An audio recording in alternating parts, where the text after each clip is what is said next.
Nitekano munezero ntangere vyo gusubira kubana namwe banywanyi mukurikira amakuru n'ibiganiro tubandanya gushikiriza imisi yose kuri imbonesha kure iyo muhuza TV. Turi kuwa Mungu tariki ya 15 Gitugutu 2023 aho uherereye hose ndaguhaye kaze ntuze gucikwa. Turaza kugaruka rero ku musirikare yafashwe hayitazanwa ku kibuga c'indege ca Bujumbura Butarari yavanywe mu gihugu ca Somalia.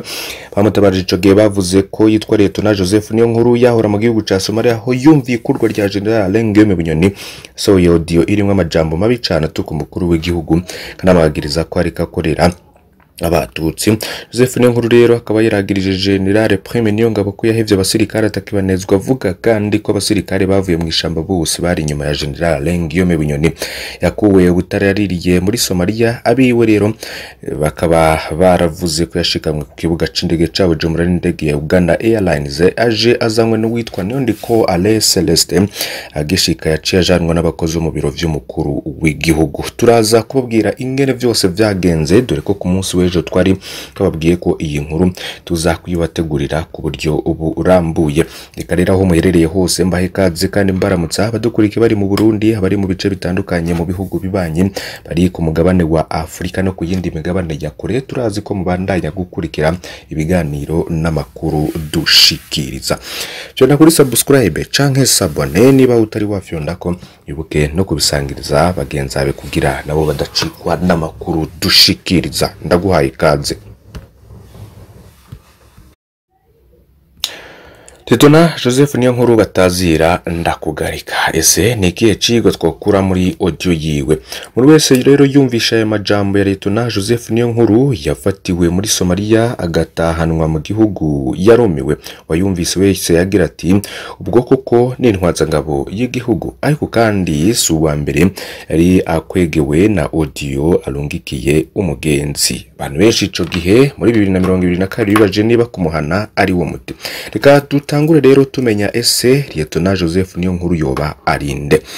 Joseph Niyonkuru ni intwaza ngabo y'igihugu atari yirukanwa yarafise pete rya Lieutenant hari muri promotion ya 45 muri iskamu, akaba yarafise matricule 79 443, akaba yavuka muri commune Musigati mu ntara ya Bubanza, azwi ku izina ry'itazirano rya ndakugarika.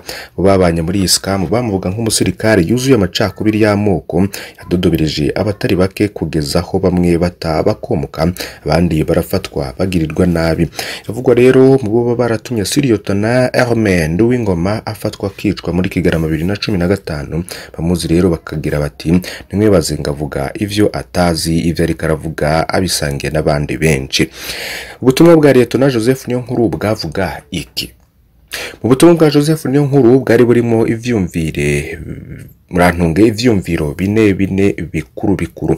Icambere hari ubwoba yarafisiye abatutsi yagiriza ko aribo bariko barakoresha President Ndayishimiye, akibaza ko bariko barondera gusambura CNDD FDD. Ijakabira yavuze kwishavu abasirikari bari bafite ya General Prime Niyongabo bagiriza ko yasambuye igisirikare akaguma yirira amahera gusa. Yaravugamwo ivyo abasoda babuze nk'imyambaro n'imishahara mito y'abasoda batoya. Gatatu yari ko ashimira Veriano Ndikuriyo akomeza imbonera kure kubera ngo yabonye igisirikare kigeze habi. Kane rero ari ngo mubabaro kwikurwa rya General Ngeme Bunyoni kandi ari we abasoda bavuye mu ishamba bafise ko icizere. Ayo majambo Lieutenant Joseph Niyonkuru yarongikiye umugenzi bari basanzwe baganira, uyo nawe ayaha abandi. Biba birakwiye hose, si ubwa mbere ibintu nk'ivyo vyari bibaye. Hari n'umukenyezi yigeze kuganira n'umugenzi bakorana avuga amajambo atari meza ku bakenyezi bo mwishiramwe Femme Intwari rya Angelina Ndayishimiye. Iyo video rero yarakwiragiye no ku mbuga ngurukana bumenyi mu magroupe WhatsApp. Wa mukenyezi arafatwa acirwa urubanza rudasanzwe yagirizwa ko yatutse abahutukazi. Hari n'undi mukenyezi rero muri Omani yarungikiye audio umugenzi we avuga ku birenge vya President Ndayishimiye aho yamuboneye atamba ingoma. Mugenzi we rero ayiha abandi birakwiragijwe mu magroupe WhatsApp. Nta kitakozwe ngo umukenyezi atahukanwe ahanwe, ariko rero nta makuru yiwe yigeze amenyekana mu nyuma. Ni kintu rero kwiye no kwitonderwa neza. Burya y'umuntu arugikiye audio basanzwe baganira atantumbera afise yo kurungikira abantu bose, kuko abafise n'intumbero gutuka uwo ko atashaka ko yumva iyo audio canke ikosa ni ry'umuntu ayikwiragiza atabimumenyesheje. Hari ibihugu rero byari bitanguye kwiyumvira guhana abantu bakwiragiza ubutumwa bw'umuntu batabimusabye. Nimwibaze iyaba ibintu abantu bagane n'abagenzi babo vyo kwama bihanwa n'amategeko mu gihe cyose bavuze nabi uwundi muntu, ubu koronka amabuhero abantu bakwiramwo. Mu Kirundi basokuru bavuga ko umushikiriza bitutsi niwe mutukanye, gati turakwiriye no kuraba neza uwuba atukanye muri bino bintu uwo ari we hagati y'uwaganirije umugenzi wiwe canke uwundi watanze amaudio y'ivyo bagiye baraganira. Aho kwihutira ngo guhana, Pacifique Ninahazwe ubwe ku rubuga rwa Facebook yoba yaranditse agira ati ubwo abarongoye igihugu n'igisirikare ntibakwiye kwiga neza ibintu Joseph Niyonkuru yavuze bakanamwigira ko ivyo yaciyemwo. Mbese byagenda gute ngo intwazagabo yumvire gutyo? Ubwo niwe wenyene yumvira ivyo bintu canke niwe ngamenyekanye gusa? Joseph Niyonkuru rero yahoze mu mbonera kuri, ni mbonera kuri zibandanya kwigishwa ko babandi ataho baroye ko boguma bacunze abansi bamwe bahora babatuma bahunga kose ni DFTD ari co gihugu ko ari ugukuramwo abo hava babona umutekano. Ivyo vyigwa rero birafata na nkeka ko vyava ivyumviro nk'ivyo vya Joseph Niyonkuru abona rukiza muri Reveriyano Ndikuriyo, ndetse mu nyuma yaciye yirukanwa nyuma yo kunenga umukuru w'igihugu. Muri iskamu Joseph Niyonkuru yakoreshejwe n'iperereza mu gucunga abagenzi we babatutsagira ko ari ukanisha na bamwe. Senti iki gitangaje ngo bamusanze yumvira ivyo ariko aravuga. Nibaza ko ivyo bitazokira kubera bamufunze, ahubwo bizokizwa n'inyigisho z'ubuntu n'urukundo. Inyigisho z'ubwoba zizokwama zivyara kwinubana, gucungana no kwicana. Abasirikare bamoko yose mu mirwi yose baridogeye cyane General Prime Niyongabo. Yatuna Joseph Niyonkuru kumufunga ngo sivyo vyari kuzovura ico kibazo, ahubwo ko ari gutanga inyishu zirama ku bibazo vya abasirikare. Butunga Liyetona Joseph Niyonkuru bwerekana ko hariho n'abasirikare badatahura ingendo Perezida Ndayishimiye ariko arafata ico gihe muri 2022 nyuma y'ibagorwa rya General Ngiyome Bunyoni babona nk'umuhemu kuko vyigeze kugendera Perezida Buyoya mu basirikare. Rero bamwe bari batangiye gutinya ko Varisito Ndayishimiye ariko arakoreshwa mbere bakabona rukiza ku mubashobora kuba ari abansi b'umukuru w'igihugu. Vyerekana ko umukuru w'igihugu akwiye no kugendera abasirikare akabasigurira neza intumbero yariko arafata. Mu gihugu rero vyinshi hari abaperezida bishwe n'abasoda babo kubera hari ibintu bariko barahindura kuva muri 2015 no ku ntwaro ya Nkurunziza. Igihugu rero ngo caratabagaye, ubusuma bwariganje mu twari imvugo yo kwankisha abatutsi yarasubira no gukomera cyane. Mbonera kure zarahawe n'ububasha budasanzwe bwo kugira nabi abaseneri hamwe n'abandi bose tabona ibintu kumwe. Ngo byari byoroshye guhindura ivyo vyose atabonetse inyigisho zikwiye. Perezida Ndayishimiye rero ngo yari kwisanga impande zose zitamutahura, bamwe bavuge ko ataca ariko arakora kuko babona ibibi bikiri vyinshi, bandi rero bakaba bariko baramwagiriza ko ariko arahemukira abanzi biwe na cane cane vyabihangange ariko ariganyiza bamaconco bazoheza ngo babikoreshe mu kumugwanya. Liyetona Joseph Niyonkuru ntiyigeze ashigikirwa n'abantu benshi ngo ari bitera soni ku ntwanzangabo y'igihugu, ariko kandi byari birimo n'inyigisho zihambaye kuko ngo byari biriko bivuga ku bibazo abasirikari bari bafise.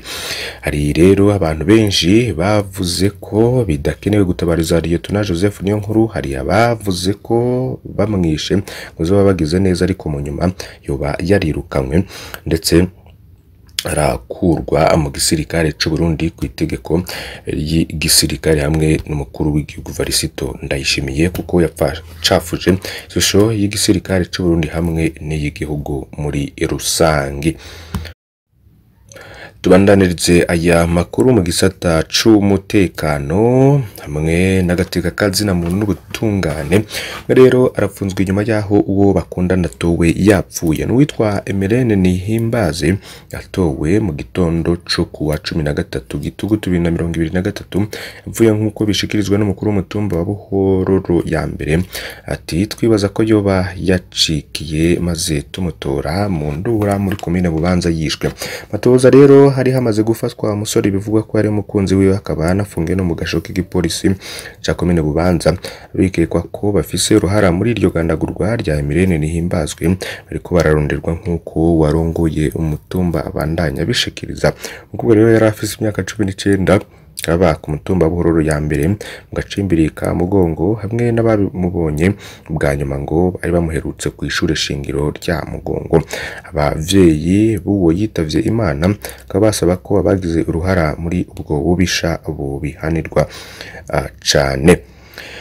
Hari ibindi rero vyanditswe bimenyesha makuru n'agakuru gatoyi kagaruka kungene ikirere co bakigiye kwifata. Amakuru yatangwa n'igisata ca Ijebu kijejwe ivy'ikirere tegekanya ko kuri w'Imana igenekezo 15 gitugutu ikirere kizoba kimeze uko. Mu gatondo hitezwe yuko hose mu gihugu c'Uburundi hazora ngwa n'ikirere kirimwe ibicu vyinshi, hazoba hakanye gusumba handi, hazoba ari mu ntara ya Mwaro ibipimo vy'ubushuhe bizoba bigera kuri °C 15. Ku ngabo naho hari yitezwe ko azogwa imvura yose mu gihugu. Imvura rero ivanzwemwo turagaro ikaba yitezwe mu ntara zitari nke zigize igihugu c'u Burundi. Hazoba rero hashushe gusumba handi, hazoba ari mu ntara ya Bujumbura ibipimo vy'ubushuhe bikaba biza kurirwa bigera kuri °C 29. Hari ibindi rero bivugwa cane no mu bindi bimenyesha makuru. Hari rero yavugwa cane mu ntambara ya Ukraine hamwe n'Uburusiya. Uburusiya rero butangaza ko bwasambuye amadrone 27. Ni inkuru rero iriko iravugwa cane mugangurukana bumenye n'ibimenyesha makuru vyinshi vyo kwisi.